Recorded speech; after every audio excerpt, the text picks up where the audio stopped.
नमस्कार मंडळी, मी प्राजक्ता भावे जहागीरदार स्वरतरंग संगीत अकादमीच्या युट्यूब चॅनलवर आपलं मनापासून स्वागत करते। आपल्याला सगळ्यांना गुढीपाडव्याच्या आणि रामनवमीपर्यंत खूप खूप शुभेच्छा। आपण जसं महाशिवरात्रीच्या निमित्ताने शिवाच्या वेगवेगळ्या गाण्यांची आणि बंदिशींचा आस्वाद घेतला, त्याप्रमाणेच या 7-8 दिवसांमध्ये आपण रामाची वेगवेगळी गाणी आणि बंदिशी ऐकणार आहोत। त्या कशा वाटतात ते नक्कीच सांगा। ही गाणी चूज करताना असं जाणवतं की ज्या देवांचे स्वभाव जे आहेत त्याच्यावरही त्या गाण्यांची निर्मिती आणि रचना ठरते की काय।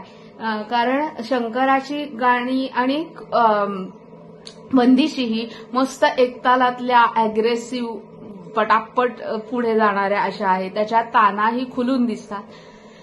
त्या मानाने रामाची गाणी आता जी येणार आहेत ती इतकी मनाला शांतता देणारी आणि सुरेल एक सूर सुंदर, प्रत्येक सूर असा सुंदर लागणारा असा आहे।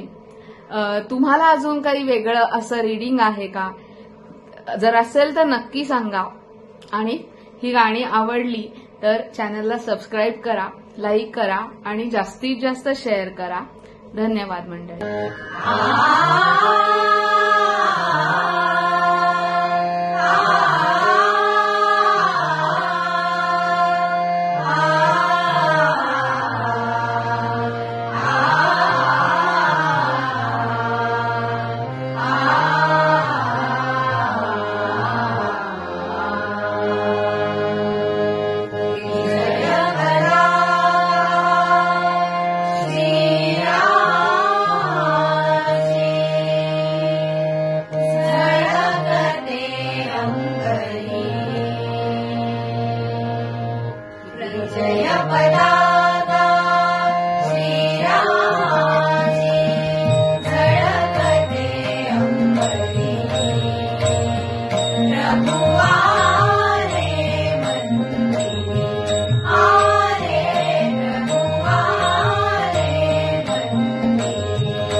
प्रभु आले वरदुनी, आले प्रभु आले वरदुनी, आले प्रभु आले वरदुनी.